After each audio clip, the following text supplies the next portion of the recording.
Assalamu alaykum hanım kızlar. Bugün sizlerle tanıştırmakçı olan pişiriqning ismi bilezik şekillik küptürme tort.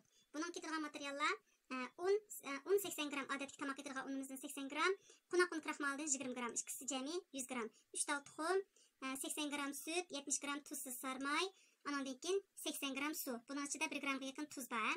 Anandan keyin bunun ustini bezash uchun bo'ljilgan va yong'oq mevasi ketadi. Undan boshqa yana qaymoqmi ketadi. Yili uni shu udil kelgan vaqtda tanishtirsak bo'ldi xonimlar. Oldi bilan biz unni ellikdan o'tkazib tasqa olamiz. Aldı bilen bu iki xil unun aralashmasini ellikdan o'tkazib tasqa olamiz qizlar. Tasqaga ellikdan o'tkazishdan maqsad shu unniki tugir bo'p kelishini oldini olish uchun. Uyda elliklar bo'lsa erkak bilan tasqa salgan bo'ldi, unda süzgichlar bilan tasqa saqim bo'ldi. Tasqa tayyorlagan unimizni yana qachimizni to'kib qo'ysak bo'laverdi. Andan keyin sütimizni suvni, bu suvning ichidan 1 gramga yaqin 1 gramga yaqin tuz bor dedik. Çıksın aralashması. Andan keyin sarmayni. Bu üçünü birleştirip o't qo'yib qaynatamiz.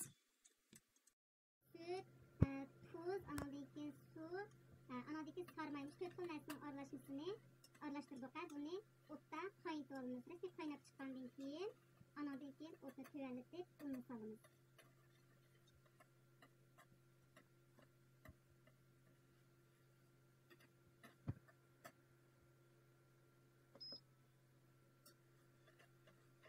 Şu to'qni aralashtirib tassak bo'yli erib bo'ladi. Erib resmi qaynab chiqqandan keyin o'tni tuvallatib turib, endi uni aralashtiramiz. Qani qozonni shu bosqichda diqqat qilishimiz kerak.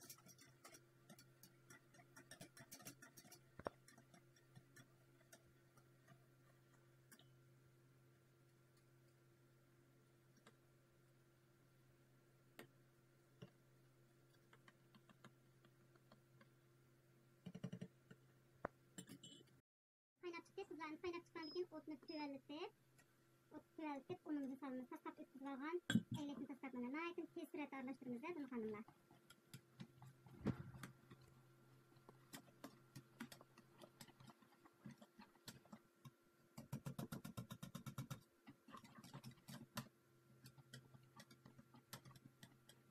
Mana shu holat keldi bu. Hammasini tekshirib aralashadi.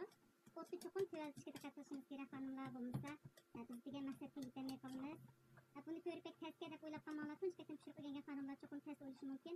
Bu daraja tas emas. Agar bunda aralashtiruvchilar bo'lsa, odatda cho'ngroq qo'shiqlar bilan aralashtirsanglar bo'laveradi. Bo'ldi, pishirishlar qilsak bo'ldi xonimlar. Bu yerda qaynatib tayyor qilgan xemirimizni shu qo'limiz kuyimgidek bo'lganda, lekin issiq holatda, qo'limiz bek kuyib ketmagidek holatda bo'lganda men boya 3 tal tuxumni oq serig'ini aralashtirib holatda chilib oldim.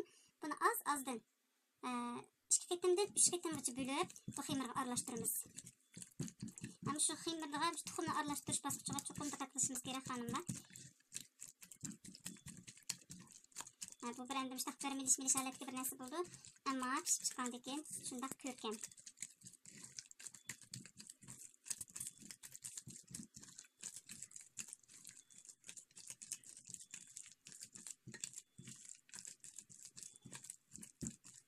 Yana qog'ozdan bir qismini qo'ysak bo'ldi. Boyatda tuxumni 3 qatimga bo'lib, ravs aralashtirib qo'ygandan keyingi xemirning holati mushu. Shunday holat keldi. Bu yumshoq bir xil xemir bo'ldi. Bek undan aralashtirishimiz kerak. Endi bu xemirni shu tortning qaymog'ini elib bezaydigan mishda 3 birjak xaltamiz bor. Odatda suli xaltlarniki mishda shakllikim bor, yerda mavsal bir qadar sal ilg'aroq tipidagi. Buningga uchiga mandaq shumlaq uch ketadi. Agar bu ushlar hozir sizlarning qo'lingizda yo'q bo'lishi mumkin. Bu bo'lmagan holatdami? Mushuning o'zining uchidan mishda teshikchi bor. Mush teshikchi bilan quyib chiqarsak ham bo'laveradi. Buni ham qilish ketmaydi. Xaltaga mana ushni kiydirib bunda tayyor qilib oldik. Endi bu xaltamda o'raymiz, o'rib qo'limizni kirib, buni mana holatga keltirib o'tirishda mandaq bir bo'shliq chiqadi. Endi mush bo'shliqqa mush xemirni kirgizamiz. Bismillahirrohmanirrohim.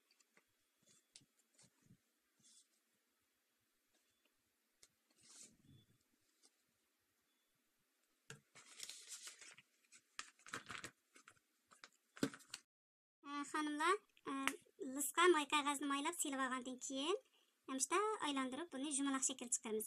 4 birjaklis bo'lsin bo'laverdi. 4 birjaklis qilgan vaqtinglarda cho'qim bir lag'man taqsi bo'ladi. Shuni dumko'ntirib bir iz chiqarib ilib mansanglar.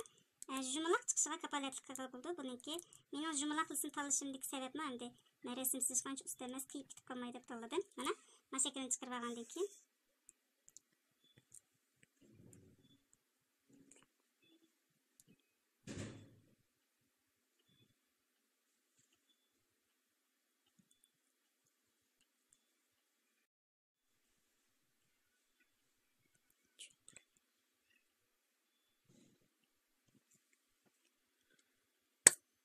Hiç ne olmaydı. Arasını yelkirivasam işte ahval buldu.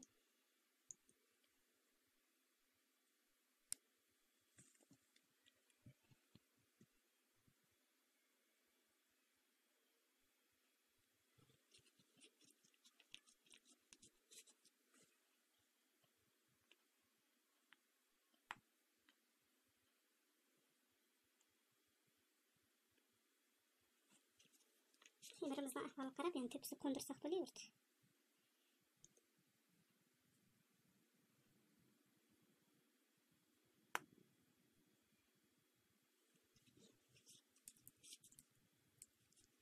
Hanımlar bayık xemirimiz sıkırıp şu bileyiz galet keltirip olduk. Endi bayık tuxumdan başka bir tal tuxumdan aksiyarını aralashtirib, cho'tka bilan bunun ustiga sürüp chiqamiz. Tekşi sürüp chiqamiz. Cho'tkanlar yo'q bo'lsa, qo'linglar bilan sursanglar bo'ldi. Endi bu pishiriqni o'rganishga bel bog'lagan ekanmiz, cho'qim bu narsalarni oladi deb o'ylayman sizlar xonimlar. Tekşi sürüp chiqsak, bu duxovka kirgan keyin bek chiroyli qizarib chiqar ekan. Kichik teshig'i tekşi suraylar.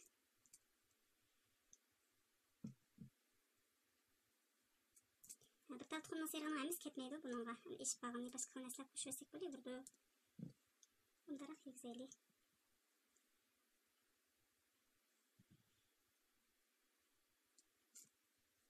Endi bunun ustiga bay izvaga yong'oq mevzimizni tekshir sepib chiqamiz. Xanım qizlar, bayaqi tuxumni oq serig'ini tekshirib bo'lgandan keyin yong'oq mevzini mushu holatda tekshirib chiqdik. Odatda shu xurish do'konlarida o'rik mevziniki yalpaqlab qirilgan holda bor shekli. Ashxolni ilib sepsanglar bek chiroyli chiqar ekan. Buni endi Jumbo duxovkasida 170 gradusda 35 minutdan 40 minutgacha pishiramiz. Turkiya duxovkasida odatda Jumbo duxovkasida 20-30 gradus tuvalitib turib pishiramiz. Pishirish vaqti sal uzunroq bo'ldi, chunki buni endi tip-tip yo'yib chiqamiz, misal qiyinroq shunga. Endi duxovkadan pishib chiqish holatini saqlaylik. Xanım qizlar, bu bilezik şekilli köptürüm tortumuzun pişip çıktı. Şunda çıraylık tekşi pişip çıktı. Tuxumdan serig'ini surgandan keyin shunda julanib turib pishidi bu. Listik oldi. Yani bu böldirgenni bunun üstünü bezash uchun ishlatamiz. Bunun arasıga ustiga qaymoq olamiz. Qaymoqni men to'rt qaymoq ishlatmay. Chunki sizlarga bu tunç qitimliq dars bo'lg'achqa ba'zan xonimlarimiz to'rt qaymoq bilan tek tunishmadi. Shunga men seriq mayni eris bilan köptirish yoki seriq mayni shakar bilan köptirish orqali yasalgan qaymoqni tunishtirib o'tmoqchi. Amsa shu bosqichga o'taylik xonimlar. Xanım kızlar bunu o'ttirdan ikki tarafga bo'ldim. Mana yana bir üst tarafdagi qismi, mana ost tarafdagi qismi. Buning pishib chiqqanligi mana shunday kavakcha shaklda xuddi har kunikidek mushohadatda bo'ldi. Köptürüm pranikniga o'xshash bo'ldi bu. Endi buni biz qaymoqni köptirib bo'lgandan keyin bezashga boshlasak bo'ldi. Qaymoqni köptirishda seriq may bilan shakarni aralashtirib köptirish usulini tunishtiraman. Mana seriq maydan 200 gram atrofida seriq may, tuzsiz seriq may. Buningga 10 shakar. 10 shakardan oz-ozdan silib köptirish orqali qaymoq yasaymiz.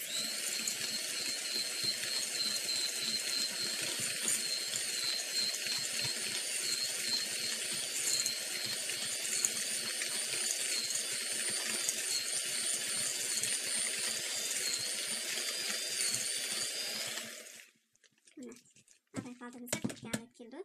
Endi 10 shakardan az-ozdan salamiz buni o'tiribdir. Bay shikrat qaymoq berib bo'lgan ki böldirgenimiz yerdan chiqib turdi. Ustini yopdik. Buni ustiga yana bir quruq qaymoq beramiz.